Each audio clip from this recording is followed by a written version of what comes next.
Good afternoon, Ketan sir. Good afternoon madam. आवाज We'll येतोय ना? start. हाँ येतोय sir. ओके. Okay. आपण एक 2 मिनिटात स्टार्ट करूया. We'll start in 2 minutes. Good afternoon, sir. Good afternoon.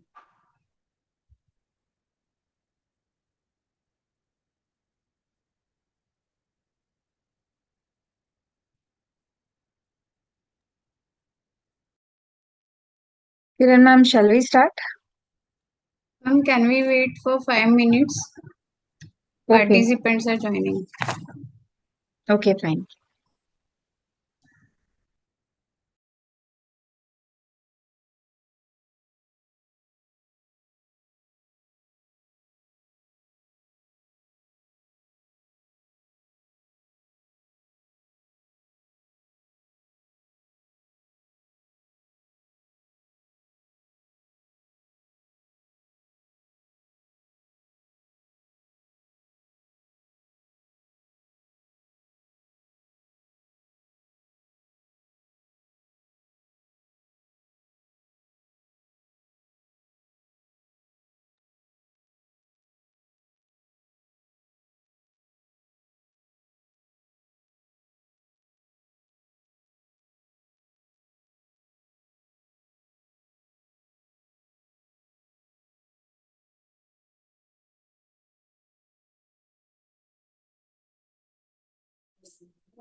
Should we start, Sharvari ma'am?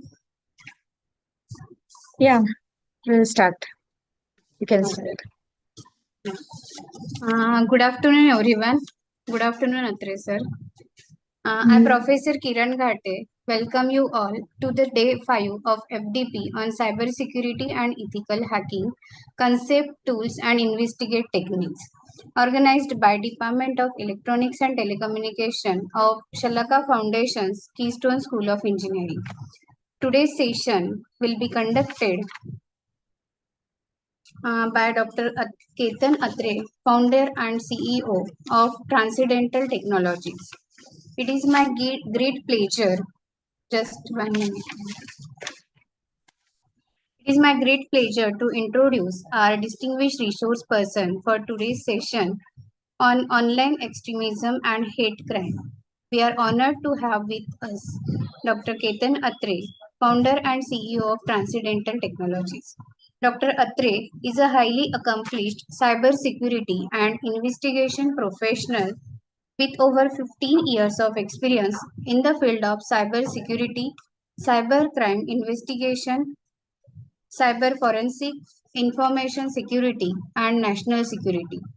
He is known for his visionary leadership, dedication, and result-oriented approach. He has consistently contributed to developing innovative solutions for complex cybersecurity challenges. He holds a master's degree from the University of Buckingham, United Kingdom, specializing in intelligence analytics, countering organized crime, and counter-terrorism. He is also an MBA graduate from Dublin Metropolitan University, bringing together expertise in both technology and management. As the founder and CEO of Transcendental Technologies, Dr. Atre oversees cybersecurity operations, cyber forensic, information security audits, and business development initiatives. His expertise experience in cyber investigation and national security matters has enabled him to design and develop specialized programs and systematic analytic frameworks for the student, security professionals, and law enforcement forensics. In today's session, Dr. Atre will share valuable insights into the growing threat of online radicalization, the misuse of digital platforms for spreading hate and extremist ideologies, and the role of cybersecurity professionals and law enforcement agencies in combating these challenges. We are truly privileged to have such an accomplished expert and inspiring leader among us today. On behalf of the organizing committee and all the participants, I extend a warm welcome and heartfelt welcome to Dr. Atre sir. Now I would like to invite Dr. Atre sir to take over the session. Over to you, sir. Thank you, Kiran madam. And a special thanks to Kiran madam for such a lovely introduction. Yeah. And special Thank you, sir. thanks to Keystone College of Engineering and Sharvari Kulkarni madam. Thank you very much for providing us with this platform जिथे आपण interact करू शकतो. तर आजची language, what language we are comfortable in talking? So there are multiple We can- disciplinaries. So preferably it will be English. Okay. English or Hindi, anything is fine. Thank you Kiran madam. Madam बोलत होत्या तेव्हा मी असा विचार करत होतो की आपण बऱ्याच वर्षात बरंच काही केलं. अरे वा. Thanks lovely introduction. मी Yes, sir. स्क्रीन शेअर करतो आणि good afternoon to all your participants. See presentation is only and just for just to give you an idea. म्हणजे प्रेझेंटेशन दिसतंय का तर मला फक्त सांगा तुम्ही. Yes, Yes, sir, sir, it's it's visible. It's visible, right? And presentation is only the means. जर आपल्याला if time permits, we'll also try to look at couple of examples ji me already काढून ठेवलेली आहेत. We are good to start. Sharvari madam and Kiran madam. Yes, sir. We are good to start. Okay. Unlike जे मॅडमने introduction दिलं की आजचा जो topic आहे हा ऍक्च्युली फारच महत्वाचा टॉपिक आहे आणि let's make this session much more interactive that any time if any of to feel that they want to contribute or they want to say something or they want to add, so please feel free. You can raise your hand or drop your message in chat box to madam, and then you can have the mic. So let's make it more interactive and try to understand few of the basic concepts of what are these complex word actually illustrating. The radicalization, extremism आणि online hate या तिन्ही गोष्टी आपण थोड्या basic know how म्हणून समजून घेऊ. कारण आपला सेशन हा 2 तासाचा आहे आणि 2 तासात या सब्जेक्टचा ओव्हरव्ह्यू पण घेणं तसं अवघड आहे. But let's try to do the know how of the subject and by means of examples I am sure you will understand the moral of the today's session. What is radicalization, extremism and online hate. तर ह्याचं महत्व काय आहे, ह्याचा नक्की अर्थ काय आहे, हे शब्द तुम्ही ऐकले असतील. तर हे एक छोटंसं प्रेझेंटेशन मी बनवलेलं आहे about radicalization and extremism and their social and ideological dimensions. हे कसे इव्हॉल्व्ह होतात, यांचा सोशल मीडियामुळे ऑनलाईन हेट कम्युनिटी कशी जास्तीत जास्त वाढते, फॉस्टर होते, हे आपण थोडंसं या प्रेझेंटेशनच्या माध्यमातून बघू. And will also examine the diverse perspective of from community leaders, government stakeholders आणि affected groups. We'll try to highlight the challenges in defining the addressing of this complex phenomenon. And additionally, we'll dive into the digital landscape impact on youth आणि risk culture. आणि online हा content कसा हार्मफुली spread होतो याबद्दल पण आपण थोडंसं बघूया. A comprehensive framework for identifying, understanding, and countering the process through which individuals adopt extreme ideological belief. तर हे पण आपण थोडंसं बघूया. अँड डिजिटल प्लॅटफॉर्म्स या सगळ्याला एक next level dimension. Project report कब तक सबमिशन है इसका? Sorry, someone is saying something.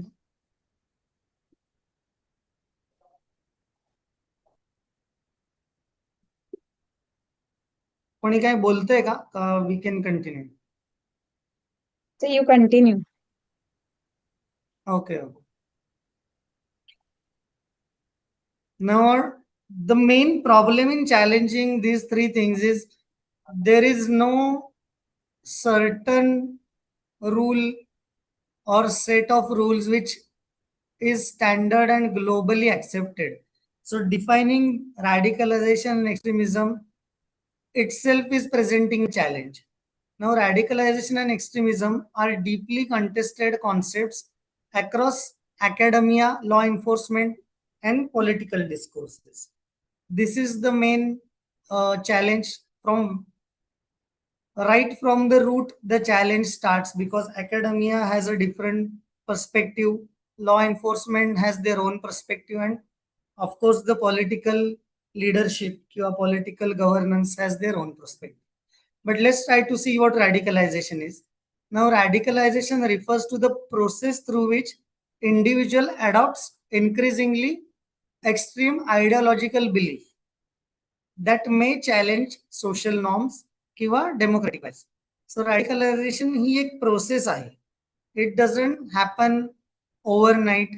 It's a gradual process and it takes a due course of time over which this entire process takes place. Now, what are the key operational indicators? This is a gradual exposure to ideological narratives. हे एका रॅडिकलायझेशन प्रोसेसचं एक महत्वाचा भाग आहे.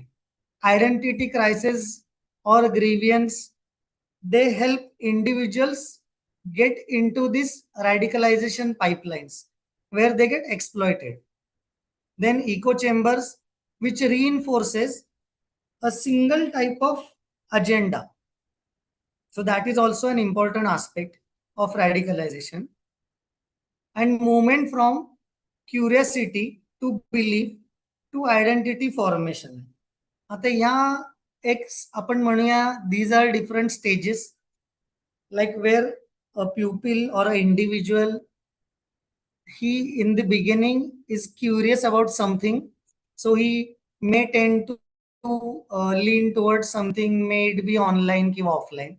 Then when he goes into such kind of community, then he sees a similar kind of audience. मग त्याचा जो इन्क्विजिटनेस असतो तो कुठेतरी बिलीफ मध्ये ट्रान्सफॉर्म होतो. And then there is a identity formation. Then they start believing particularly align to a certain ideology. So these are 3 stages. आता real world scenarios आपण काही बघूया. Online forums where users begin with political discussion and slowly shift towards rhetoric. म्हणजे एक general casual discussion असतं, त्यामुळे बरेचसे forum sprinkle होतात, पण कुठेतरी तो जो मुवमेंट असतो that deviates and then it drifts to something which is towards the extreme side. Individuals consuming conspiracy or polarized content before moving towards extremist communities. म्हणजे आता कालचंच उदाहरण बघितलं आपण, रासायन पेपर वाचला असेल तर the movement which is ongoing right now is this cockroach Janata party movement, and they had organized a march in Pune University. So what is happening is there is a legitimate agenda that actually starts any of such kind of movements. But then as long as it is sticking to the main agenda, that is not a problem. But the problem starts to come when they get support of the masses and the entire movement leaves its original agenda and drifts away towards something which is unusual or unwanted. Now, what is extremism? Extremism involves holding rigid ideological positions that rejects pluralism किंवा tolerance किंवा lawful political process. म्हणजे when a person is gone through a radicalized pipeline towards, let's say, identity formation step, then he starts firmly believing, and then he rejects whatever society generally upholds. Like the tolerance is very low. किंवा lawful political J processes and means असतात generally त्यांना accept नसतात, all those who are extremists, and they have their own agenda which they want to implement. Now important characteristics महत्वाच्या एक्स्ट्रीमिझमच्या अशा होतात की त्यांच्यामध्ये एक नॅरेटिव्ह शिफ्ट येतो. ओके, जिथे मेनली अस वर्सेस देम असा वर्ल्ड व्ह्यू रेझोनेट होत असतो within this extremist close communities. Like they're seeing themselves as something which is apart from the normal society or normal socio-political community. So they have their own beliefs, they have their own identities, they have their own norms, and which they are trying to implement on the others as well. There is the rejection of compromise or democratic process altogether. Moral justification for exclusion or hostility. हे तुम्हाला प्रत्येक ठिकाणी आपण उदाहरणं पण बघू थोडीशी, if time permits. You will try to see this की there is always a moral justification that is been given from the extremist groups which tries to justify their cruel acts. Now, extremism does not automatically means violence. This is something very important that you have to understand. That when we are talking about radicalization and extremism, if a person is having extremist beliefs, that does not automatically mean that he will be a violently acting person. So you have to understand this. It exists on an ideological spectrum. म्हणजे extremism will be काय म्हणतात त्याला, existing, but mainly on a ideological spectrum itself. Only when it turns into violence, then we can say it has turned into violent extremism. Now you will find many examples and many peoples in the society who are having very extremist beliefs about anything, but that does not mean that they are acting violently. So that is very important आणि ही गोष्ट एक लक्षात ठेवण्यासारखी आहे. Now relationship between radicalization and extremism is very important. Radicalization is a process and extremism is a ideological outcome of that process, or it's a state of mind of the radicalization process. Some individuals radicalize without committing crimes. म्हणजे एखादा माणूस हा रॅडिकलाइज आहे तर तो criminal असायची गरज नाहीये. he can be radicalized without even committing crime. Now he can go through that entire process and he can adopt the extremist belief, but he may not or he need not have committed any extremist or violent acts. And then others adopt extremist beliefs suddenly through triggering events. So this is again another point which is important. रॅडिकलायझेशन मधूनच लोक extremist belief acquire करतात असं नसतं. तर त्यांच्या लाईफमध्ये काही sudden इन्सिडन्सेस trigger होऊ शकतात. May it be due to their personal और सोशिओ पॉलिटिकल किंवा त्यांच्या इन्व्हायरमेंटमध्ये किंवा त्यांच्या पर्सनल लाईफमध्ये. So that can also trigger this extremism amongst individuals. Now, what is the perspective on radicalization on extremism? Saying radicalization leads to extremism, as we have seen. Now, traditional law enforcement model काय म्हणतं की exposure, okay, that happens for a period of time. Then there is an ideological alignment, and then extremist identities form. What are the examples for this? Is youth gradually moving from mainstream social media debates into encrypted radicalization, closed networks kiwa channels. So this is a classic example. Then extremism leads to radicalization. So it's a non-linear process. हे तुम्हाला समजून थोडंसं घ्यायला लागेल. म्हणजे एखादा माणूस आधी रॅडिकलाइज झालाय आणि मग तो एक्स्ट्रीमिस्ट झालाय, may not be the case as always. It can be other way around as well. If someone might have become extremist due to some certain personal kiwa political kiwa economical problems, and then he may follow a process of radicalization. Now, some individuals began with strong extremist belief and then personal trauma किंवा geopolitical events यामुळे सगळं होऊ शकतं. And then rapid radicalization is observed into this pupil due to this crisis and conflicts. Now, interchangeable terms are always debatable. Policy discussions sometimes blur the terms. आता यामध्ये Western countries play a very big role.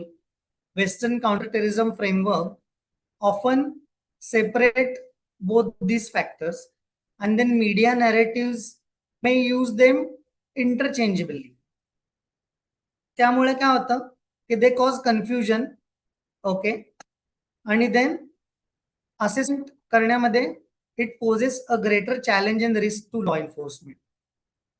यातले operational takeaways आहेत की clear definitions are essential when drafting legal charges और preventive policies.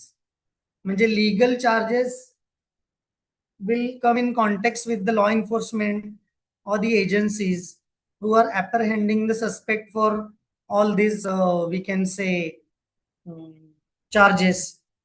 So it is very important to look into the factors which are causing this radicalized or extremist activities. And when the policies are drafted by the judiciary kiwa legal system kiwa आपली political system, so it is very important and it needs to be carefully drafted. Now, what is the relation between radicalization, extremism, and violence? Let's see. Violence as an integral part. Okay, in some cases, certain extremist ideologies explicitly encourages violence. Online propaganda may glorify attackers किंवा martyrs. याचं एक example आपण बघूया. आय am sure तुम्हाला सगळ्यांना बुरहान वाणी बद्दल माहिती असेल. तर after this let's try to see the example. मी तुम्हाला हे आणखीन चांगल्या पद्धतीने कळेल. तर याचे इंडिकेटर्स काय आहेत? तर डिह्युमनायझिंग लँग्वेज बोलली जाते, टॅक्टिकल डिस्कशन्स किंवा सिम्बॉलिक व्हायलन्स रिएट्रिक होतो. म्हणजे व्हायलन्स कुठेतरी जस्टिफाय पण केला जातो आणि पुन्हा रिसर्क्युलेट पण केला जातो. But at the same time, violence may not always be present like we are talking. So many individuals remain ideological supporters किंवा passive propagators किंवा online amplifiers. म्हणजे हे लोक ऍक्च्युअल कुठल्या पण ऍक्ट मध्ये पार्टिसिपेट न करता फक्त एवढेच रोल प्ले करू शकतात. कुठले? तर ते आयडिओलॉजिकली फक्त सपोर्ट करतील किंवा प्रपोगेशन करतील, नॉट ऍक्टिव्हली बट पॅसिव्हली, किंवा ऑनलाईन फक्त फोरम्स किंवा ग्रुप्स किंवा क्लोज कम्युनिटीज यामध्ये हे सगळं ऍम्प्लिफाय करू शकतील. Now understanding this distinction helps avoid over criminalization. What over criminalization means that people who have not committed any act against the society or against the law, they should not be framed in the court of law. But unfortunately, that often is not the case. Like people who are even passive propagators, who are ideological supporters, they also get charged with the certain charges. So this needs to be looked into very carefully by the law enforcement. Transition to action, how it works is the shift from ideological violence often involves trigger events, जसं आपण बोलते political crisis किंवा personal grievance, validation from online communities किंवा perceived legitimacy of violent narrative. नऊ आता political crisis आणि personal ग्रीव्हियन्सचं सगळ्यात क्लासिक एक्झाम्पल म्हणजे नक्सल मुवमेंट आहे. आय एम शुअर आपल्याला सगळ्यांना ती माहितीच असेल की how Naxalism originally started and it's still going on for so many years. Even after, we can say, 6 decades, we are still trying to find a solution to Naxal problem. So that is what the political crisis means. Operational insight, monitoring behavioral escalation. Now, isolation, secrecy, new digital identities is more predictive than ideological alone itself. That means की operational stage मध्ये जेव्हा एखादा माणूस या सगळ्या process मध्ये गेलेला असतो तर त्याचं बिहेवियर मॉनिटरिंग वरनं पण आपल्याला कळू शकतं. He start to isolate himself from the society, then he starts to be more secretive, and then he acquires generally new digital identities, or rather he acquires new online identities. Now, what are the drivers and perceptions of radicalization? आपण बघूया. Radicalization rarely stems from one cause. It often involves a convergence of multiple factors. No single pathway fits all individuals. म्हणजे एक कुठलाच standard prototype किंवा stereotype नाहीये ज्याला आपण रॅडिकलायझेशन या कॉन्सेप्टशी कनेक्ट करू शकू. त्यामध्ये मल्टिपल फॅक्टर्स इन्व्हॉल्व असतात, त्यामुळे a certain individuals get radicalize. Okay, and factors are often identity crisis किंवा सोशल एक्सक्लुजन. या दोन मेनली काय म्हणतात त्याला फॅक्टर्समुळे a person tends towards more this radicalize pipelines. न पॉलिटिकल ग्रीव्हियन्स किंवा परसिव्ड इनजस्टिस किंवा इकॉनॉमिक मार्जिनलायझेशन, ट्रॉमा, डिस्क्रिमिनेशन या सगळ्या गोष्टींमुळे आयडेंटिटी क्रायसिस निर्माण होतो आणि त्यामुळे generally individuals tend towards this radicalization process किंवा social exclusion. Now marginalized youth may seek towards belonging. Now this is where the youth is most vulnerable and are more likely to fall into these traps.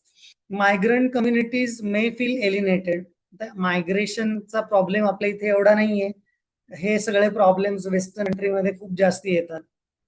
त्यामुळे you can understand when we go overseas in country US, UK for that matter, or Europe, so we are seen as migrants. So that is what means. Your rural kiwa economical deprived population may perceive they are abandoned. Manje, unlike we were speaking just now, a good example of this is the Adivasi community, kiwa the community which felt that they were deprived from their basic human rights. They started this uprising movement in Naxalbari way back in 1962, and because it started in Naxalbari village, it is mainly called as a Naxal movement, which is still ongoing. So that is due to the economical differences, and we can say somewhat political ignorance as well. So त्यामुळे social exclusion Mule communities get marginalized. Now, early intervention is the only key to this problem. Preventive approaches generally focus on schools, kiva community monitoring, kiva psychological support, kiva civic education. So, what is advised to counter this critical problem is nothing but the early intervention. Now, countries like Germany and France, they have invested in multi-agency prevention programs involving educators, social workers, and law enforcement people. म्हणजे foreign countries have addressed this issue far more seriously than India. In India, we still don't see this as a subject matter which needs to be addressed, which is very unfortunate. But आता आपली जी नवीन एक strategy आलेली आहे त्यामध्ये हा issue address केलाय त्यांनी, पण पर्टिक्युलरली ह्याच्यासाठी ती स्ट्रॅटर्जी नाही आलेली आहे. That is mainly and broadly for terrorism, but they have address this issue in small bit in that strategy. Now, what is the Indian context? Localized communal tension combined with social misinformation have occasionally amplified polarization in certain states, illustrating how digital narratives interact with offline grievous. आणि याचं सगळ्यात चांगलं उदाहरण तुम्हाला सगळ्यांना आठवत असेल तर we just now had a very violent protest in Sambhal, which is a very good example if we are talking about how an online narrative can turn into offline chaos.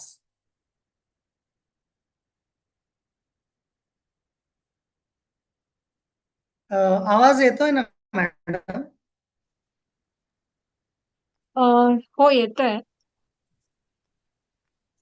Is everybody, म्हणजे तुम्हाला हे थोडंसं कळतंय का? थोडं समजायला थोडंसं अवघड आहे आणि थोडं जास्ती टेक्निकल आहे. तर are you able to get understand? का हे खूप फास्ट होतंय तर you can always tell me. Now what is the home grown extremism आणि सोशल कोहिजन हा फॅक्टर काय आपण बघू. Now home grown extremism refers to citizens radicalized domestically rather than by the foreign groups. The challenges that assumption that extremism is always externally imported, which is wrong. Radicalization generally happens well within the country, unlike the movements we are talking. Even we have other movements J north east मध्ये आहेत. Other than Naxalism, there are multiple groups which they operate in Nagaland, किंवा Assam, किंवा Manipur. So these are all we can say uprising movements or armed rebellion in the country. So these are homegrown extremism problems for India. And then external जे आपण म्हणतो की external players असतात किंवा external countries असतात किंवा foreign countries असतात, they generally don't play a role in formation of these outfits, but then they ideologically, logically, they support all these outfits, create unrest within the countries. Now, regional concerns are there in Europe.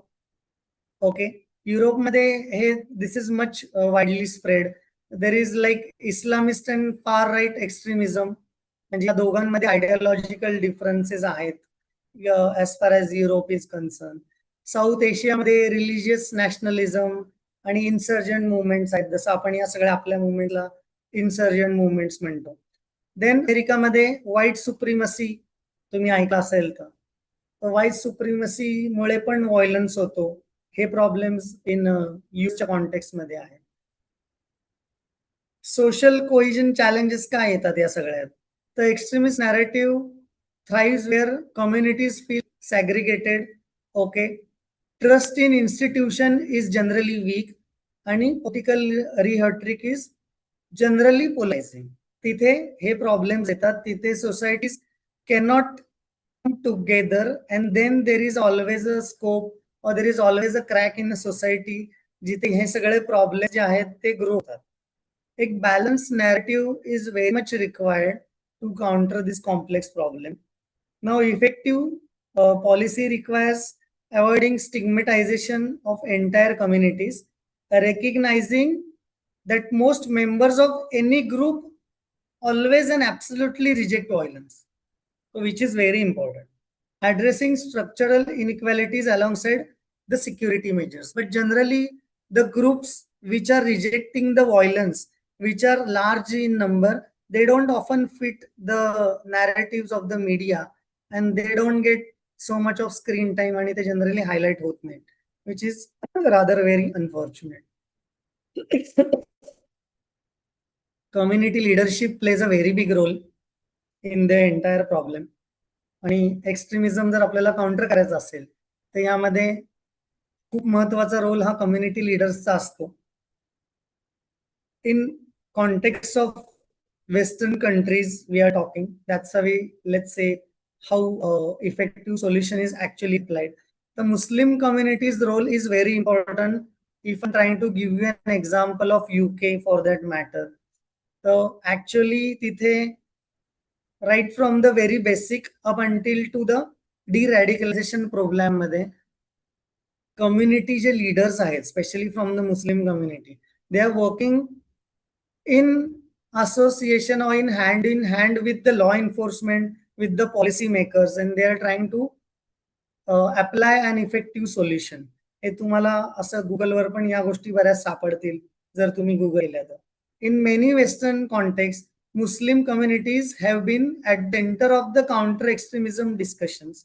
However, the majority actively oppose extremism, and community-led initiatives often promote interfaith dialogue and youth engagement.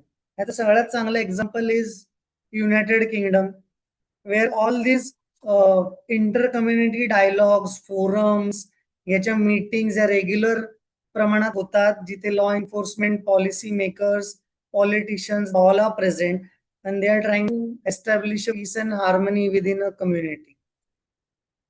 A religious leadership plays a very big role, like imams, priests, and other religious leaders can counter misinterpretation of doctrine. Okay, they provide counseling and often alternative narratives. For example, institutions like तुम्ही देवबंद दारुल देवबंदचं नाव तुम्ही ऐकलं असेल, तर Deoband is a very good example in India, जिथे या सगळ्या गोष्टी actively होतात. देवबंद इज इन यूपी, आणि दारुल उलूम देवबंद मध्ये actively religious leaders, priests are coming and actually doing so much of work to counter this problem of extremist ideology. पण हे सगळं अनफॉर्च्युनेटली मेनस्ट्रीम मीडिया कधीच ऍडव्हर्टाइज करत नाही, because it doesn't fit to their TRPs, it doesn't fit to their narratives. But community leaders play a very big role, and they often condemn any or violent act and terrorism. Now, there are authenticity challenges as well. Government funded counter narratives sometimes lack credibility if they are perceived as surveillance tool, किंवा political propaganda, किंवा external interference into religious matters. This is something which you have to understand. If government is acting partially, then people will not believe that what is being deployed is for their own safety and security. And ha problem starts to create divide, and then the problem escalates into the next level. Now, authenticity depends on independence and trust. We are talking about the community and the legitimate people who are ruling this particular community. This may be in context of a state, kiva in context of a region, kiva in context of a country. Now, since we are so much online these days, online shift from our general offline social networking platforms has created even more complex challenge, because online is very difficult to govern and control, and it propagates very fast and it disseminates very rapidly. Now, the rise of online hate in social media has created enormous challenges.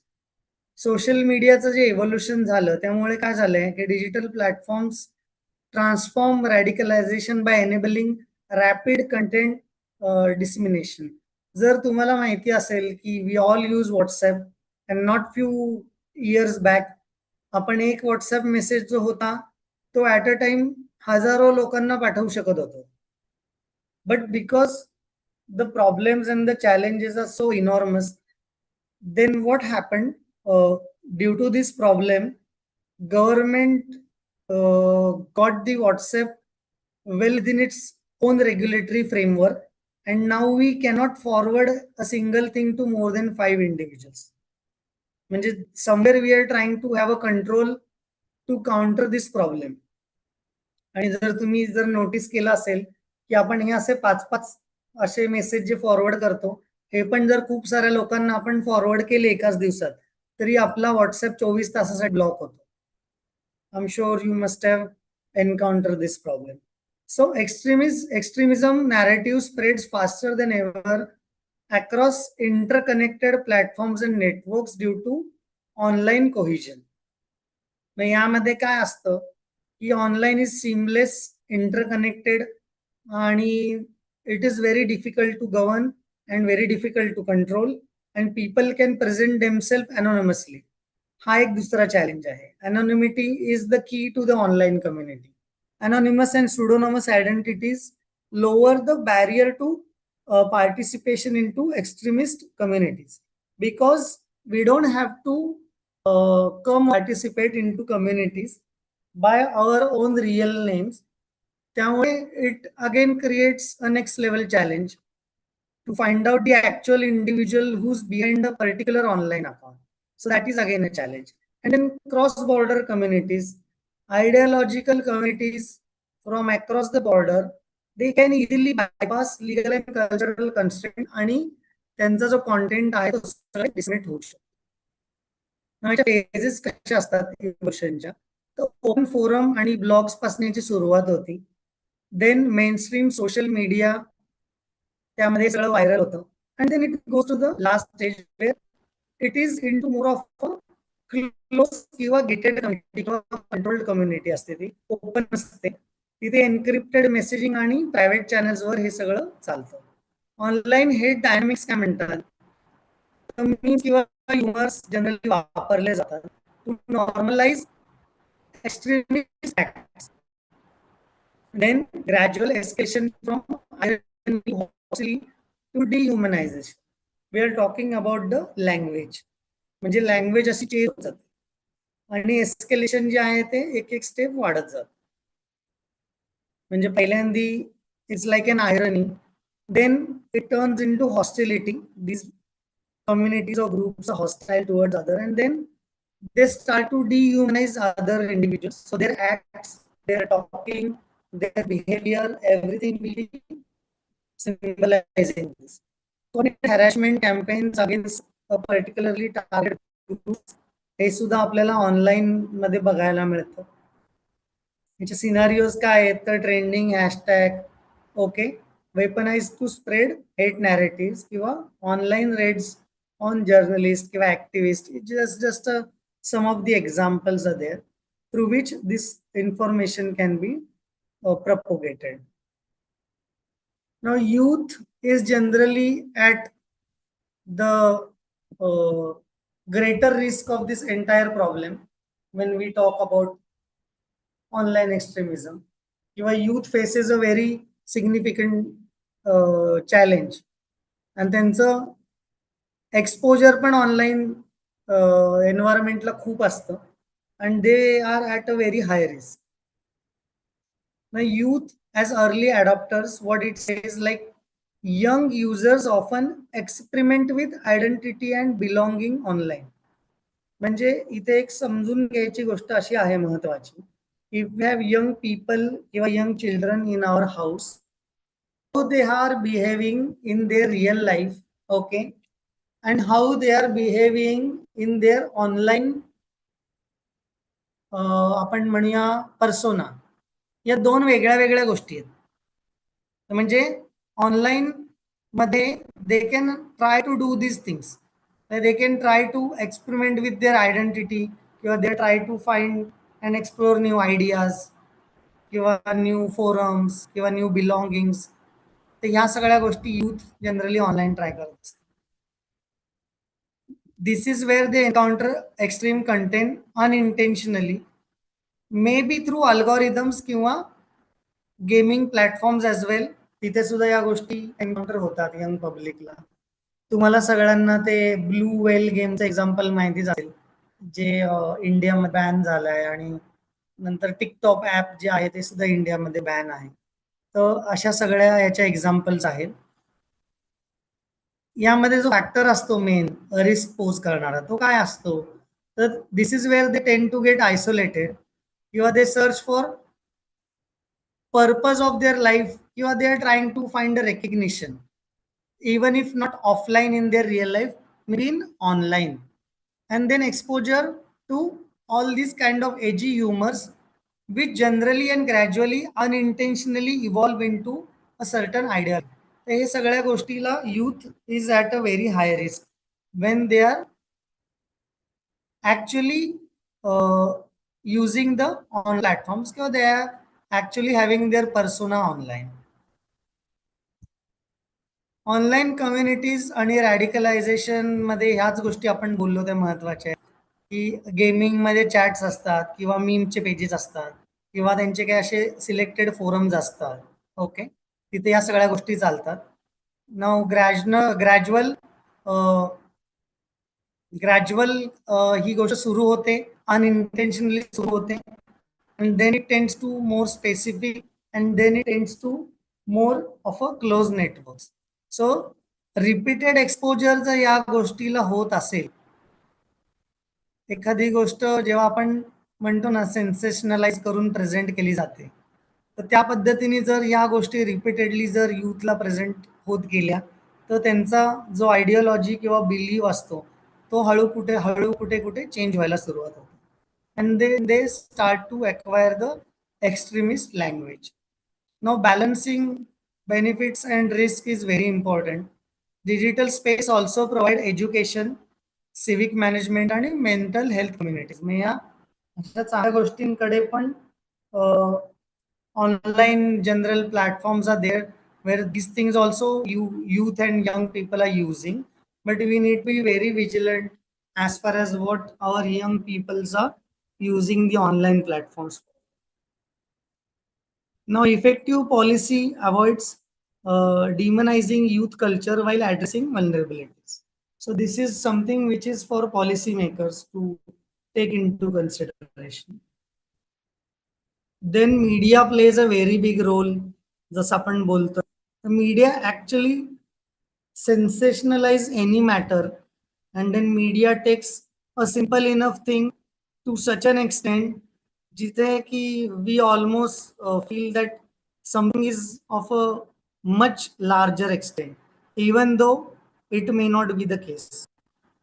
यामध्ये mainly selective reporting plays a very important role.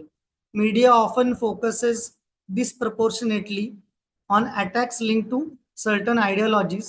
Okay, and then they use in dramatic headlines किंवा all these things, how they present all these things तोडून मोडून, that creates a very deterring impression on the community at large.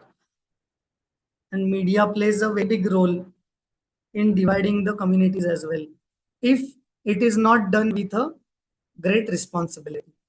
Now, complex social political issues media ज्या पद्धतीने narrative set करतं ते पण एक महत्त्वाचा रोल प्ले करतं. Community distrust generally happens due to media. Sensational coverage may increase stigma and reinforces stereotypes and deepens the polarization. After any major attack in Europe, some Muslim communities reported increased discrimination due to media framing. And a great example of this entire आपण जो discuss करतोय तो point आहे, that is Paris attacks. Paris attacks नंतर media and government had very largely आपण म्हणूया discrimination done against minority communities, and that in turn what happened after that na, even more and greater number of attacks took place. So this is very important to understand. Marginalization should not happen. You cannot view everyone from the same, we can say, lens or scope. So creating trust within communities is the main and key responsibility of the media. But selective reporting does the other way around. Somewhere media needs to be accountable towards the society. So this we can only discuss in points. We cannot give certainly directives to media how they should present their news. But responsible journalism requires fact-based reporting, okay, and avoiding of collective blame and contextual analysis. पण media हेच सगळं करते. Media ethics bodies and press council play a very critical role in governing the media, but I doubt if anybody listens to those councils and follow their guidelines. I'm saying this very responsibility as this is a live session anyways. But generally we don't see these practices being actually deployed and followed, because whatever best suits their own personal agenda किंवा त्यांचे own strategies किंवा त्यांचे own narratives किंवा end of the day their TRPs and their profits. So that is how they present the news. Now internet is again a very challenging thing itself, and also it presents multiple opportunities. Now risk of online radicalization is always there due to internet. Digital platforms amplify extremist propaganda. This enables anonymous recruitment and creates algorithmic driven echo chambers. Groups formerly linked to Islamic State use encrypted platforms and high production video to attract recruits globally. तुम्हाला surprising वाटेल की all the Middle Eastern conflicts which are going for so many years now, it's over a decade, you will find a lot of foreign fighters who are actually fighting there. So they acquire or they come or they go into this belief system through the online platform. Radicalization through online medium plays a very key role. Far right networks is again another example. Similarly, use forums and messaging apps to circulate the conspiracy narratives. Opposition to censorship is generally needed. Civil liberty advocates and warns that uh, overbroad censorship, which threatens free speech and vague extremist definitions, generally poses a great risk. Okay, so that is one of the key element when we are trying to address this complex issue of extremism and radicalization. And then again, what it does is suppresses the risk of dissent. तर हा पण एक महत्वाचा मुद्दा आहे. Education is the only solution to this complex problem. Okay. Promising strategies include digital literacy program, जो की आता आपण ऑनलाईन करतोय. This can also be one of the educational initiative through which we are trying to understand this problem.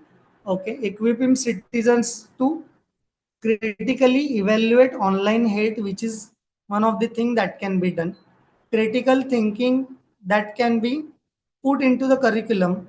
Okay, embedding analytical skills in formal education is very important. Kiva counter misinformation campaign. This needs to be done, but unfortunately, हे होत नाही. Proactive efforts to challenges the false narratives and misinformation ह्या हे सुद्धा थोडंसं लोकांना educate जर केलं गेलं तर हा प्रॉब्लेमला एक effective solution we can offer. Some of the cooperation and future directions are there. Education can play a preventive role. Long-term prevention focus on civic education, media literacy, intercultural dialogue, and critical reasoning. आता Finland आणि कॅनडाचं एक example आहे. They have invested in national media literacy initiative as resilience to tool. म्हणजे resilience tool म्हणून या लोकांनी हे करिक्युलम मध्येच इन्कल्केट केलेलं आहे in Finland and Canada. So they can offer a early solution to this complex problem. Cooperation हे महत्वाचं आहे आणि reciprocation within different players who are involved. Effective counter radicalization requires law enforcement community partnership, international intelligence sharing, academic policy collaboration. Now organizations like Interpol facilitate cross-border cooperation. As you all know, Interpol is doing an enormous work म्हणजे getting together not only law enforcement but also academia and then people from the community as well. And then always we can have local initiatives. Grassroots approaches often succeed because they address local grievances and engage youth directly and build trust incrementally.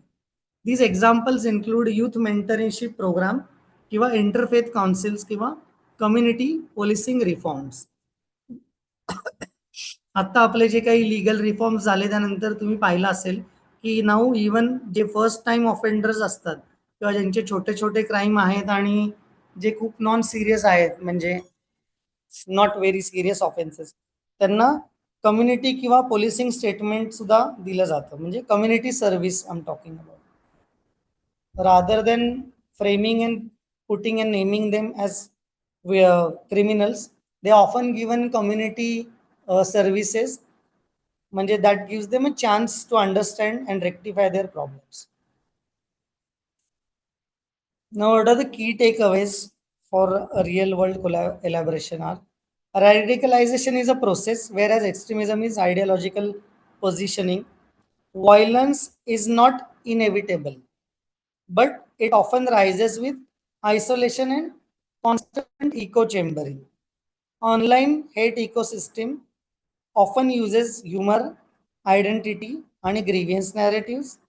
And youth digital culture is both a risk environment and an opportunity for prevention of this complex problem. Now, effective countermeasures require social, technological, and cultural strategies. Okay, not only law enforcement can present a effective solution to this problem. Now, to understand this is just a example, a real world scenario आहे तो बघू आपण and we can conclude this first part of the session. An integrated scenario.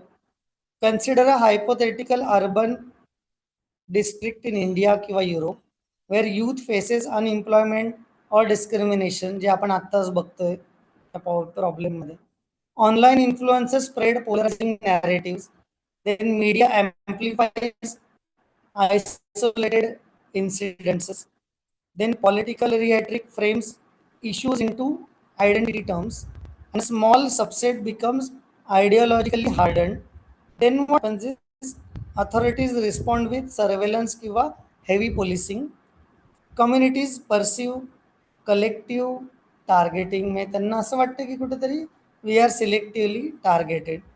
And then there is a trust deficit, okay, that further escalates, so further fueling into grievance. And then at the last stage these extremist or violent activities are seen as a result of this. Now if we are trying to break the cycle of this entire process, then what we require is radicalization and extremism are multidimensional phenomenon shaped by identity, political, social dynamics, and media ecosystem. This is something which we need to understand. Violence is not inevitable, but when grievance or ideological narratives and enabling environments converge, then the risk of violence generally increases. Now, early social intervention is very important. Responsible media practices should be followed. Proportionate security responses should be deployed. Community authentic leadership should intervene, and there should be a transparent governance. Sustainable solution requires conceptual clarity, legal proportionality, social inclusion, media responsibility, educational resilience, and community partnership. Security responses alone are not sufficient. They are not the only solution providers to this complex problem. Prevention must be balanced, okay, with rights, legitimacy, and trust to preserve democratic stability and social cohesion. Different societies must come together to find a common solution to this problem. So that was about this particular basic understanding of radicalization and extremism. Uh, जे आपण discuss करत होतो, and how online environment plays a very key and crucial role. So that was of the first part.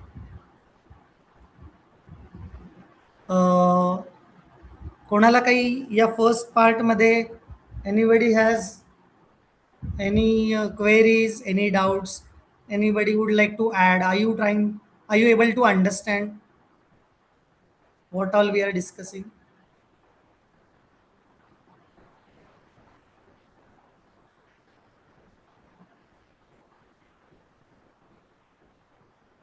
Hello? Yes, sir. Is audience Yes. able to understand? Yeah, there are Have in chat, they have written yes, a lot of them. So anybody wants to say anything? See, the first part is the introductory part is over. If anybody wants to say or add anything, or they want to understand something, एक 5 मिनिटं आपण त्यांना विचारूया. And then we can try to understand this through an example जे आपल्याला सगळ्यांनाच माहिती आहेत. असे 1-2 एक्झाम्पल्स आहेत मी काढलेले. वेळ आहे ना आपल्याकडे अजून madam? Yes, sir, we have 1 hour still. हां हां ओके ओके मग नॉट अ प्रॉब्लेम. तर will quickly run through 2 examples, म्हणजे तुम्हाला हा विषय थोडासा जे आपण आत्ता डिस्कस केलं ते थोडंसं आणखीन जास्तपणे कळेल. Anybody wants to say anything, ask any questions, any queries they have?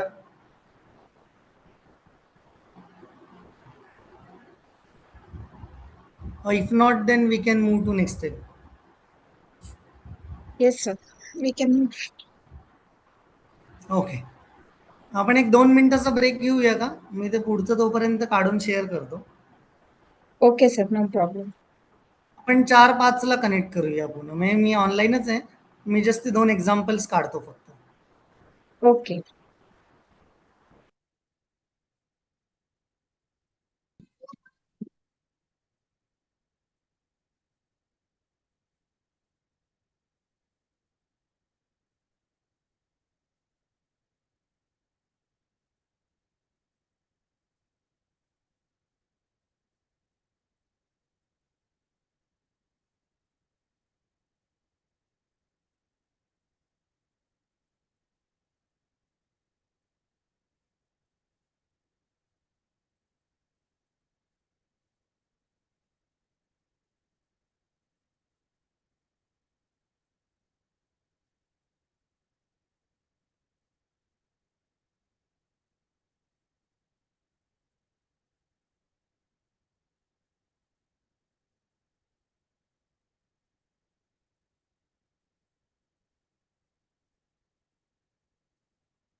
सुरू करूया का मॅडम?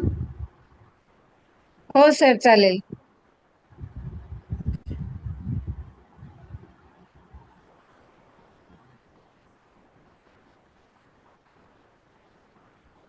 हा सर, सुरू करू शकतो. हो हो. स्क्रीन दिसतंय का? Yes, it's visible.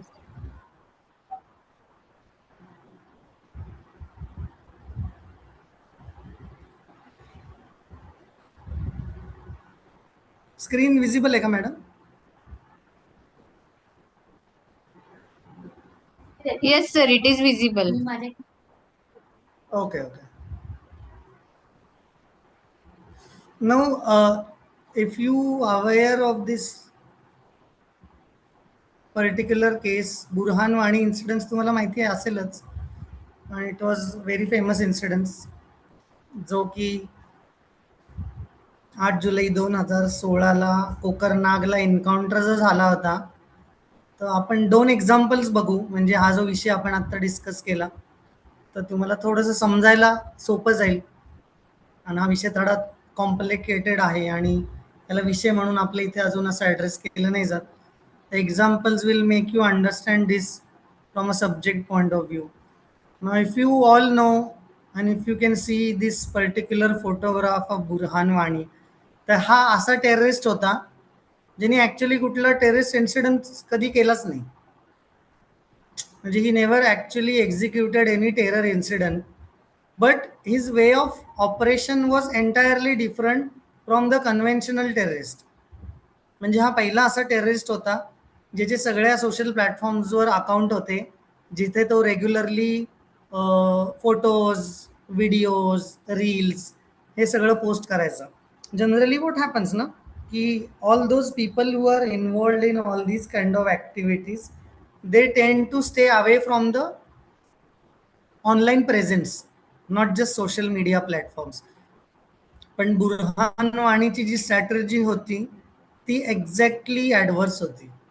He took the main, काय म्हणतात त्याला, म्हणजे ही took the main,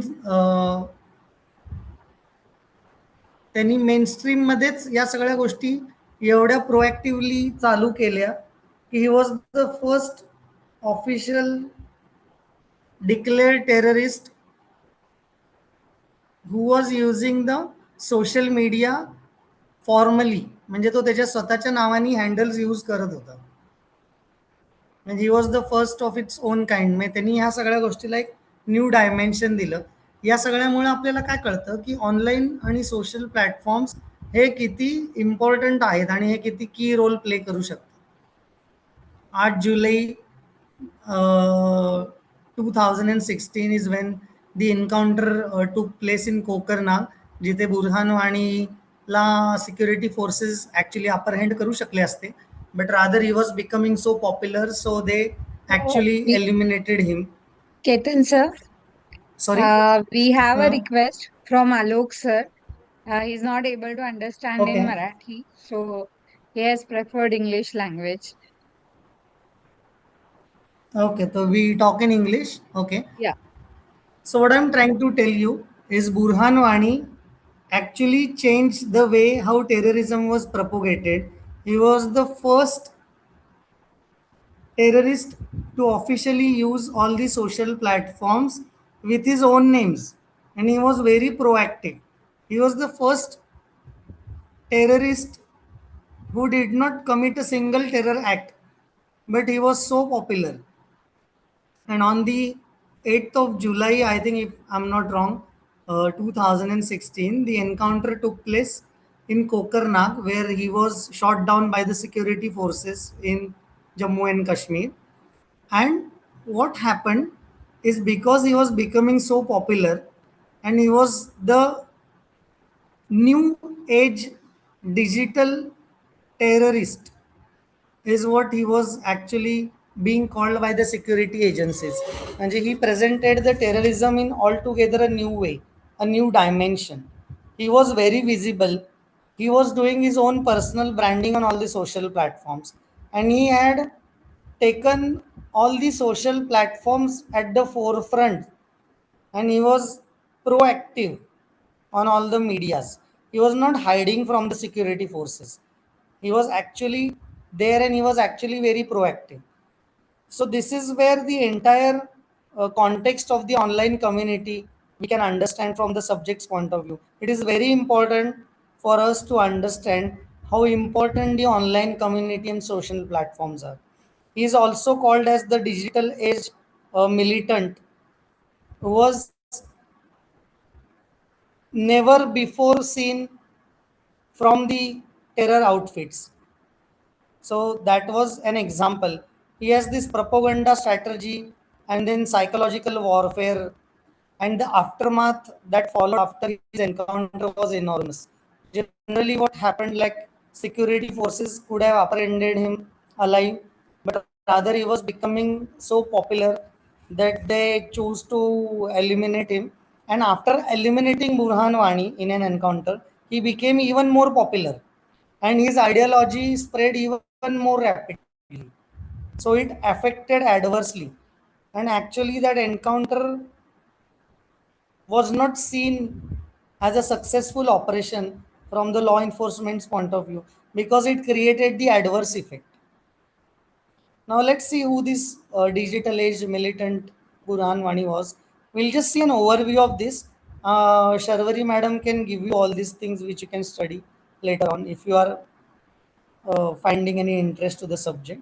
But we'll just try to run through and see his strategies. So Burhan was a Hizbul Mujahideen militant. He was killed in 2016, July, 8th of July to be more precise. Although not considered a major operational strategist in conventional insurgent terms, his influence was driven largely by communication strategy rather than battlefield achievement. He did not fire a single bullet. He was the terrorist who did not even fire a single bullet, but then he was considered so lethal that he needs or he was eliminated, in fact. Unlike older insurgent leaders, okay, who operate underground or hide their identity, or secret communication networks they use often to communicate on, and they have limited public exposure.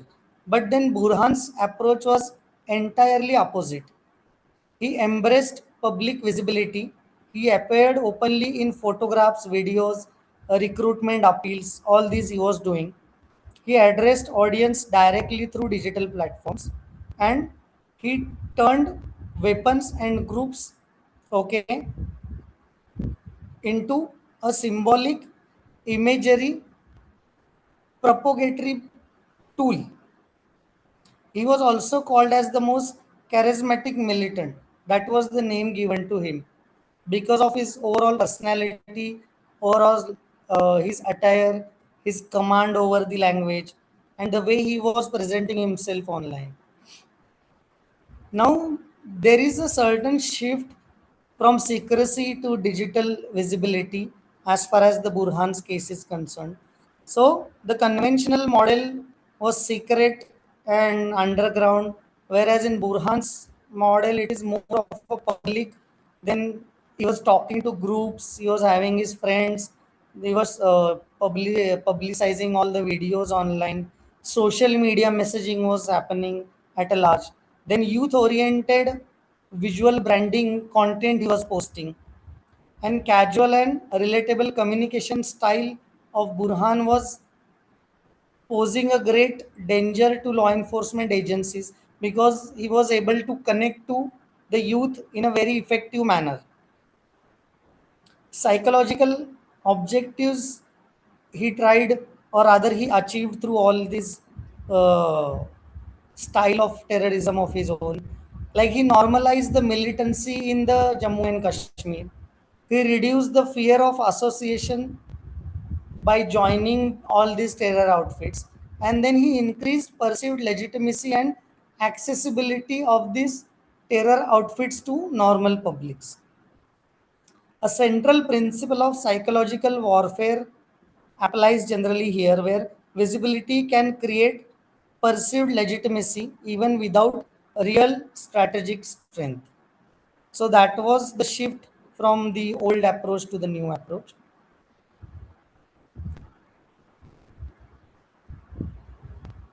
Propaganda architecture of him was different. How? Let's see. Social media as a psychological weapon he used. Okay. Burhan Wani's propaganda model combined digital media, emotional storytelling, and symbolic imagery to create a powerful recruitment ecosystem. That was his major role in Hizbul as well. So he was operating through Facebook, WhatsApp, videos, and communicating directly with the youth audience in the valley. He shared militant imagery, messaging, encouraged support and recruitment. Okay. He even publicly appealed to local youth and security personnel to switch sides. Means he was so what we can say fearless that he was also appealing to the security forces to switch sides. He was that fearless online. There was a strategic innovation. Earlier insurgency in Kashmir relied heavily on cross border infiltration, but Wani's shifted the focus towards more of a local recruitment than emotional storytelling. Because when someone tells something emotionally, and if someone else has gone through the same, he immediately gets connected to the same ideology. Visual symbolism also is something which he got into the new mainstream terrorism, and then viral circulation instead of secrecy. The terrorists were not operating secretly anymore, they were spreading information more openly. This dramatically lowered the psychological barrier to entry into potential recruits, because what generally happens is people who tend towards this ideology they fear, but due to this Burhan's approach it was presented as if it was more of a casual thing, not something which was a very big deal or specifically against the nation. Identity construction, symbol engineering, and aesthetic warfare are some of the traits of the Burhan's model. Personal branding element, which was there, civilian style clothing rather than militant uniforms, or group photos, okay, resembling friend circles rather than militant units, or informal tone and youthful presentation. This was how he was presenting himself. There was a certain psychological effect to this, which reduced intimidation within the society, okay, towards the militant identity. It strengthened relatability with local youth. So the youth felt somewhat more in accordance with the what we can say narratives of the extremist or terrorist organization. Like it was presented in such a way that they felt that okay, this is not something which is a very extreme, this is something that is correlating to our day-to-day life or day-to-day problems. This created a local hero type figure.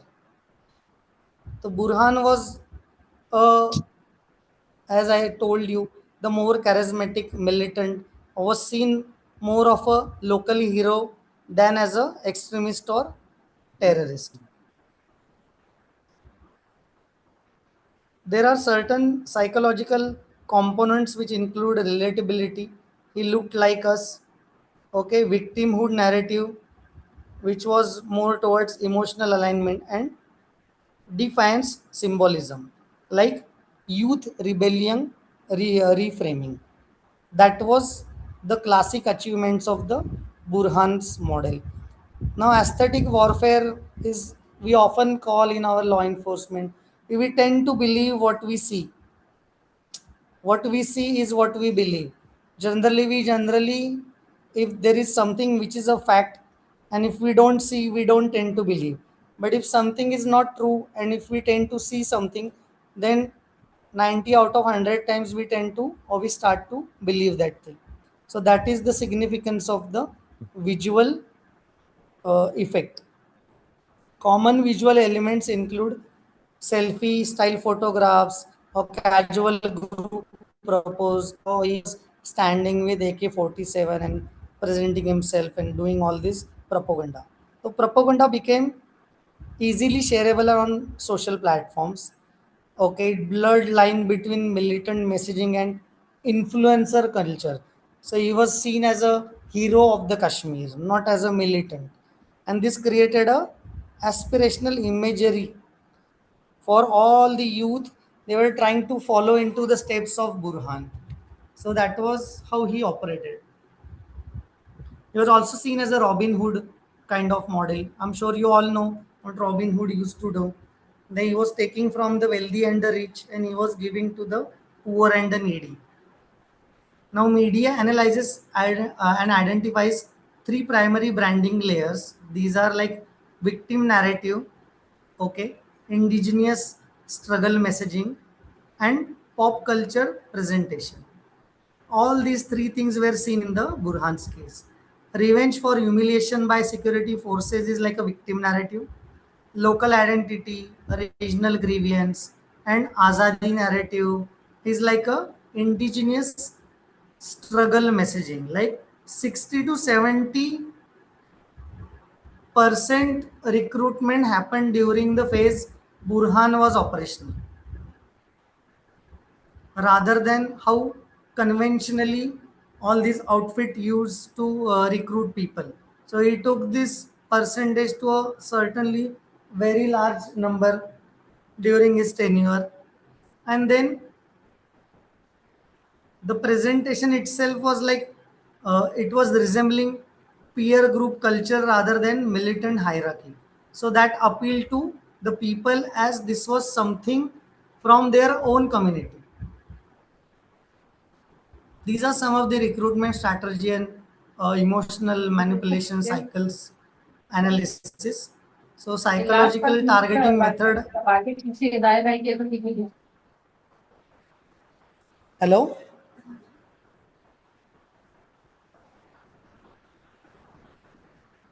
Yeah, madam. Someone is saying something. कोणी काय म्हणताय का?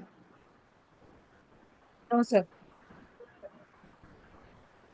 Then normalizing militancy किंवा peer based mobilization किंवा digital echo chambers. These are some of his steps of recruitment strategies. Now grievance trigger, then identity alignment, then hero modeling, then normalization and mobilization of these things. These are some of the steps they are generally followed into this particular strategical pathway. Social media obviously played a very key role as a force multiplier, and then it spread the narrative. Decentralized dissemination networks poses a greater challenge. Now, peer-to-peer sharing or informal WhatsApp grouping, your viral circulation of images and videos is very difficult to track and control.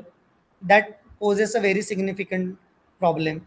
Then psychological warfare mechanism, generally what it consists of is echo chambers or algorithmic amplifications. How the AI generally uses social media platforms these days is through how the algorithms are designed, and then through social and proactive interactions. So that was his main modus operandi.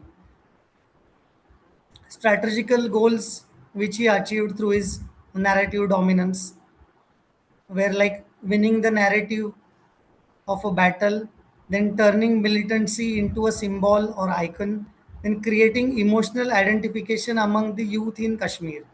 These were some of his major key takeaways, or we can say strategic uh, key advantages of the Burhan model. Psychological warfare model generally summarizes personal branding, emotional storytelling, then viral visual culture and identity, and then in the last stage based mobilization. So these are some of the stages they are generally involved. This is very interesting. What happened after eliminating of Burhan was something which the agencies did not anticipate.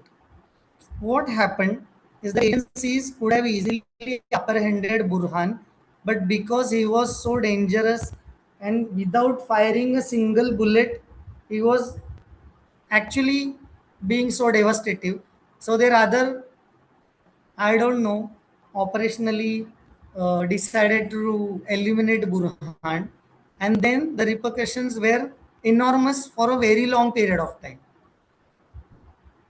When Vani was killed on 8th of July in 2016 by Indian security forces, okay, the aftermath of the Burhan's death was something which was highlighted in the all mainstreams within India, in Pakistan, in international media, and everybody was reporting this. So what happened as a result of this is even after he was eliminated, he was able to successfully influence a much larger audience for a very long period of time. Now, what were the immediate reactions? Like mass mobilization that happened is that triggered massive protest across Kashmir. On his funerals, millions of people gathered, and then widespread clashes also happened between security forces and the youth in particular. There were like unrest for several number of months after Burhan's elimination, and dozens were killed into this unrest. Hundreds were injured, and Kashmir is seeing la- large number of curfews after his death. And he was seen not as a terrorist, he was seen as a local hero, and he was given a what we can say. mm, he was given or he was treated rather like a martyr, not like a terrorist or someone who was fighting for a very noble cause, and then he has given his life in the line of duty. So that was the kind of reception that Burhan received after his death. Recruitment from the grave is something that is a concept which only correlates to Burhan if we are talking about the modern day terrorism. The security analyst warned of recruitment from the grave already. This phenomenon absolutely happened after his death. Martyrdom imagery often strengthens insurgent propaganda. This is something that is seen as a backlash. Former officials predicted that emotional backlash could increase recruitment. Actually, this only happened after his death. This reflects a classic insurgency dynamics. Eliminating a charismatic uh, propaganda performing individual, okay, often leads to backlashes. And then what it does is often it strengthens the myths rather than building the normalcy in the community. There were like short-term radicalization surge that happened post 2016. The trends often show that there was a huge number of militants they were recruited after Burhan was uh, cremated. So it was like a symbolic act. And then strategic blow against militancy. What happens when we are trying to counter terrorism is we are not trying to kill people to find a solution. We are trying to find a solution to the narrative. That is the main role of any agency if we are talking when they deploy any of the operations. Security agencies never ever go into any operations with any agenda of just to kill people and bring normal circumstances. They are always trying to counter the narrative. But due to this one wrong step that was taken in the place of Burhan, there was a severe backlash, and the blow to significant strategic what we can say advantage was uh, severely damaging. Authorities find it very difficult for a very long period of time because the trust deficit was very high, and the youth certainly felt that they were being marginalized within the valley. But if then they will be treated like Burhan. That's what the perception that floated Burhan's death. Because Vani revealed digital communication is into propaganda and digital footprints, which helped active was actually widespread, and polarization deepened within the societies to a very large extent. So that took security agencies on a back foot as far as considering this entire operation was concerned. It was seen as a strategic failure. What was killing of Burhan Wani? Counterterrorism analysis, what it says, like it strengthens or weaknesses and intelligence takeaways. Let's try to see. You can see this actual photograph, which was of Burhan's cremation. You can see the enormous amount of people which traveled from all over the country and even from the Pakistan occupied Jammu and Kashmir just for his performing his last rites. This model was very effective because it had a high impact and low resource propaganda model. Because all you need to propagate was only a smartphone or a computer system and a seamless connectivity to internet. So that was the takeaways of Burhan model. Structural weaknesses, what are they? Let's see. Heavy resilience on personality, cult dynamics, or visibility increased targeting risk, or emotional narratives which lacked in strategic depth. So that was some of the weaknesses. And romanticized imagery created unrealistic exceptional exceptions for recruitment. So that was some of the weaknesses in the Burhan model. Now low cost propaganda, then decentralized dissemination networks, cultural aligned youth identity, emotion driven narrative, and visual dominance. These are some of the positive takeaways of the Burhan model as far as the terror outfits are concerned. And what are the takeaways for intelligence agencies? From an intelligence and counter extremism perspective, Vani represents a transition towards network influence style insurgency. And the core elements included personal branding, viral video messaging, youth identity framing, emotional grievance in storytelling, and decentralized digital dissemination of the content. The modern insurgent propaganda increasingly resembles social media influencer and the ecosystem. This is very important for intelligence agencies and security agencies to understand. One sentence strategic insight is like Burhan Wani's strategy transform militancy into social media driven identity movement where narratives, dominance, personal branding, and emotional storytelling become central tool of any psychological warfare.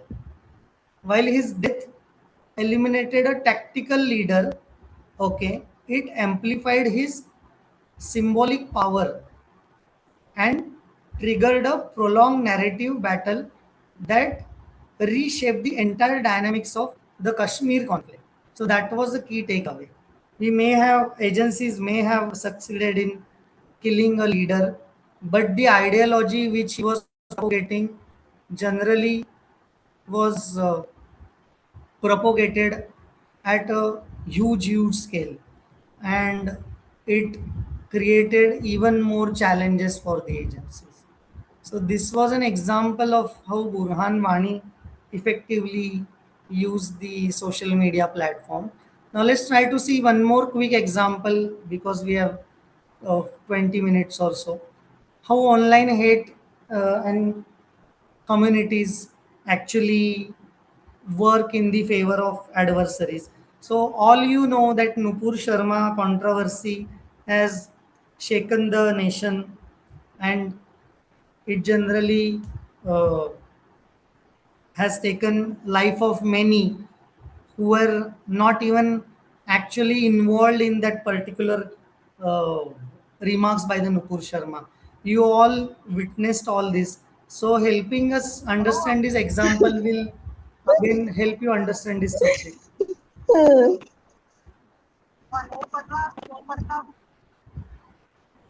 Sorry, someone is saying something.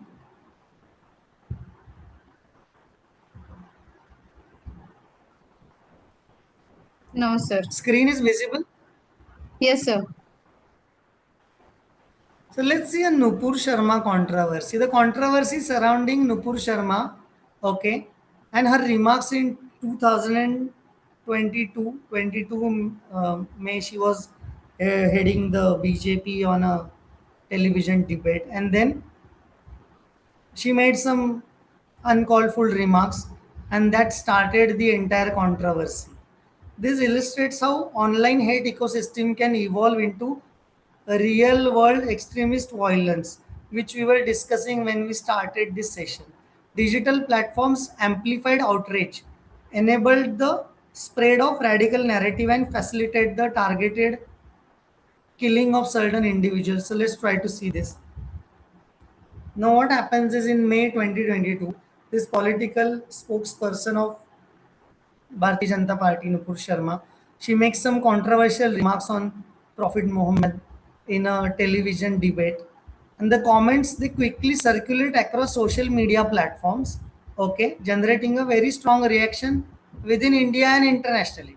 As you all know, the same thing happened when Charlie Hebdo they published these cartoons of Prophet Muhammad, and then certain terrorist incidences happen over the year due to that. So that is a different uh, subject. We won't be able to talk much on that, but you all know this thing happened, I think, way back in 2014 and 16. And then the same thing happened in India in 2022. So all these platforms like X, Facebook, YouTube, Telegram, it was all over, and then it was spreading like anything.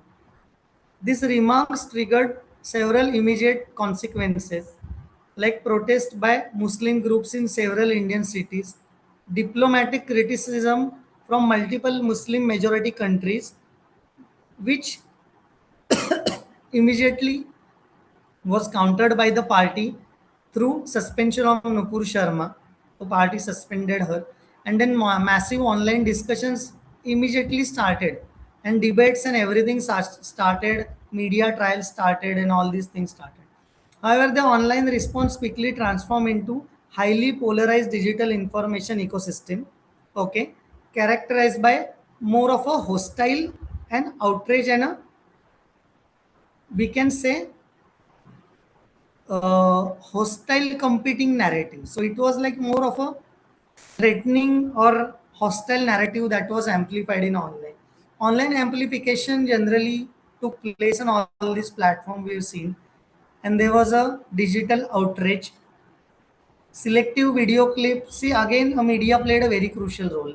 Once the debate clip circulated online, viral content and narrative framing took hold very rapidly. Selective video clips and edited translation were widely spread among the close or open communities or by people who were doing all these editions. Hashtag relating to insult of Prophet Muhammad was circulated. So it was the main target of doing this act is to reach to masses and to manipulate the minds of the masses. This trended across multiple countries, not just India. Religious outrage narratives were reinforced through coordinated messaging and emotional mobilization. This stage represented digital grievance information, where a controversial statement becomes a framed or collective attack on a religious identity. So that may have been her own narrative or her own vision or her own statement, but then it was presented in the other way around. So what happened because of this? There was a religious outrage. Certain radical accounts framed the remarks as an insult to Islam or a deliberate attack on religious identity, and the seen is as a justification for defending the prophet. So whatever actions that followed, generally, like we were talking since the beginning of our lecture, whoever is into the last stage of execution, they often try to justify their own violent actions. These narratives often use emotionally charged language and religious symbolism to mobilize the anger. Now, what was the other narrative? Other groups framed the controversy as a free speech issue. See, again, this is very complicated problem, and a political controversy was created out of this statement. Like other political parties and opposition parties, they tried to create political controversies. A justification for counter speech was also narrated and propagated, and the clashes started to happen. Okay, within these narratives, which were intensified due to digital platforms, and the digital hostility and polarization took place at a huge scale. Online radicalization, hate mobilization took place, and the four things which we are trying to see from the beginning, how it works is like it goes through a echo chamber where it gets amplified through algorithm. Then there's the emotional triggering, religious symbolism and perceived insult created intense emotional response, making individuals more vulnerable to radical messaging. Then, moral justification for the violent acts. Certain extremist narratives frame violent retaliation as defending their own religious freedom, like punishing the culprits, or we all know like certain say Judah and all, we have seen and witnessed the killings.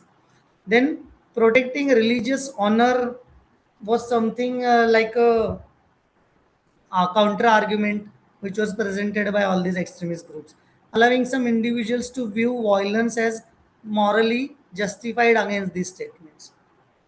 Again, the fourth stage is like social validation. Radical messaging often received a large number of shares, likes, and comments. Then what happens due to this? Like individuals who are like youngsters who are not able to think rationally, what they generally tend to see, oh, so many people are liking, so many people are sharing, so many people are commenting. So what happens is generally they start to believing in the same rather than looking into that thing rationally. So that becomes a social validation by the masses. And then what happens is it normalizes the extremist viewpoint and their extremist activities.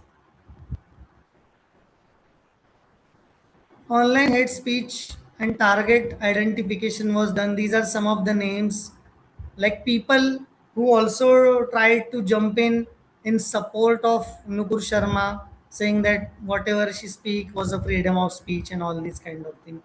Now, examples of some of the individuals who reportedly faced threats or attacks after expressing supports to Nupur Sharma online are Nishikant Rathod or Ayush Zadam, Ankit Jha, Mukesh Tiwari, Ayush Soni, Krupal Rawal. They all uh, were threatened for their life, and they also posted some content online in support of Nupur Sharma's statement. What happens is they get online harassment or threat violence. They get calls, uh, threat calls for them or against their family, and then all these things they generally follow after people jump into from both the sides, and then people are identified through their social media post or their WhatsApp messages or their public comments. And this is how generally both the parties are acting, like people who are against the comments and people who are in the favor of the comments. Now, during this phase, extremist rhetoric such as the slogan Sir Tan Se Juda, like beheading rhetoric, circulated widely in certain online networks. symbolizing calls for violent retaliation. Transition from online hate to offline violence. We have seen this. Now, these are some of the two famous cases that you all know. The murder of Kanhaiya Lal in Udaipur that took place on 28th of June 2022. He was a tailor in Udaipur, as you all know, and then he was killed in his own shop, and the killing video was posted on social platforms. Lal has allegedly shared a social media post supporting Nupur Sharma. Okay, the attackers attacked him inside his shop. The killing was recorded on a video, and the video circulated online after the attack. So that was very brutal. The attackers claim the murder was revenge for the alleged insult of the Prophet Muhammad, and the incident demonstrated a propaganda of the deed strategy, where violence is deliberately recorded and circulated to amplify ideological messaging and intimidation to others who are on the edge of whether I should do it or not. So they get intimidated, and then they also do it. So this act as a final push for these people who are probably in somewhat of a last stage of confused mindset. So by circulating all these videos, somewhere this is like socially justified, because this video is again liked, shared, and retweeted and reposted by people who are supporting these causes. And the second case, which you all know, is from Amravati. Umesh Kolle was also murdered on 21st of June, same year 2022. He was a pharmacist and he was going back home and he was murdered. He also shared the WhatsApp message supporting Nupur Sharma, and the attackers tracked his movement and then they murdered him on the way back home. Authorities arrested several suspects, including Muhammad Ayan, okay, Rashid Gura, Alia Muhammad, Muhammad Bilal, Muhammad Nihal, and then Gulab Rabbani and Hilal. Investigations suggested organized planning rather than spontaneous violence. So it was like a cold blooded murder. It was not an abrupt act which was done out of anger. The online offline extremism is generally going through different stages. Now, what is the first stage is the triggering of the event. Then the stage two is the digital outrage. So, a controversial statement is generally said in the first stage, and then mass online discussions and all these are done in the second stage. Then the hate narrative is propagated in the third stage. So, online networks propagate all these narratives and revenge rhetoric and call for punishment to the people who are responsible. Then the fourth stage is radicalization, like individuals adopt extremist belief reinforced by their digital communities. Then what happens is target identification, which is a next step. So individuals expressing all these supports for all these statements, they are generally identified and targeted, and individuals expressing opposing views are threatened or actually attacked. Then the next stage is the actual violent action. Okay, radicalized individuals or small groups commits all these attacks, and then the last stage is to disseminate this propaganda. The violent acts are often recorded and circulated online to spread fear and inspire future attacks into different individuals and to intimidate people to join this cause. Role of social media is very important, and characteristics of online hate and extremism, as we all are seeing during the course of this 1.5 hours of discussion. It is very important. Viral religious mobilization that generally happens.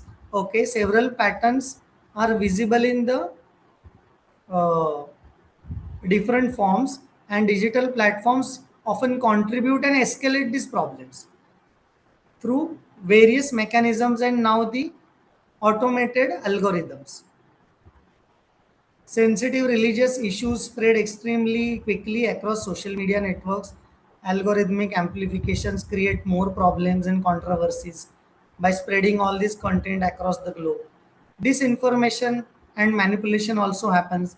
Edited videos, misinformation, and emotionally framed narratives. Okay, they intensify the outrage, and echo chambers often amplifies this, which is what is the main cause for reinforcing all these beliefs. Then there is a digital targeting. Online platforms allowed identification of targets, doxing, and harassment. Then a rapid coordination among the attackers that also happens online, and individuals are targeted. And propaganda use and rapid mobilization. So violence is often recorded and again recirculated. Lone actors or small call for violence players, they generally do all this by spreading all this narrative online. Security, counterterrorism implication, and policy responses are generally very crucial. Lone actor radicalization, okay, is something that needs to be tackled. Digital incitement is something that needs to be taken into consideration. Online call for violence can inspire real world attackers. Network extremism, small groups connected through messaging platforms or closed groups can quickly turn into organized attacks. Psychological terror, it can create a psychological fear among the society at large. And publicized violence to intimidate others to come and join in. So this is a very psychologically deteriorating factor. Now, policy and security responses is important. Then there are certain stages like digital monitoring, early intervention, spreading counter narratives, community engagement, and digital threat assessment. So these are some of the key stages which are important. So what are the lessons that we learned from this? A single provocation event can ignite widespread digital hostile environment. Algorithmic amplification can escalate outrage across the world. Online radicalization can translate into targeted real world violence. And small extremist networks can exploit social tensions for their own mobilization. And social media can facilitate target identification, propaganda, dissemination, and mobilization. The controversy surrounding Nupur Sharma's remarks illustrates how online hate ecosystem can evolve into real-world extremist violence. Digital platforms amplified outrage and enable the spread of radical narrative, and they really facilitate the targeting of individuals, okay, who are perceived to support these controversial statements. The murder of Kanhaiya Lal in Udaipur and Umesh Kole in Amravati, along with threats and attacks against several others, they generally highlight the dangerous interaction between online radicalization, ideological extremism, and actual physical violence. These incidences underscore the urgent need for stronger cyber intelligence system, digital monitoring mechanism, and counter extremism strategies. And community play a very key role. Community based interventions are often seen as the very effective solution to this complex problem. To prevent such things from happening again in the future, may it be through online, which can quickly spread in our offline or real world scenario. So this was about it, how this problem can escalate from online hate to real world actual attacks. So I hope you were able to understand through the means of this particular example what we are trying to see here. So if anybody has any questions, I think we have 5 minutes. So if anybody wants to ask any questions, I'm more than happy to answer. I hope you were able to understand at least what this subject means and how important it is, and how we should be tackling this complex problem, not just by applying one solution.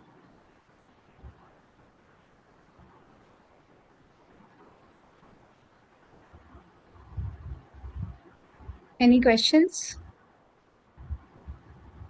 If anybody wants to say or add anything, the forum is open. You can certainly feel free to discuss your opinions, your reviews, or if you want to add anything.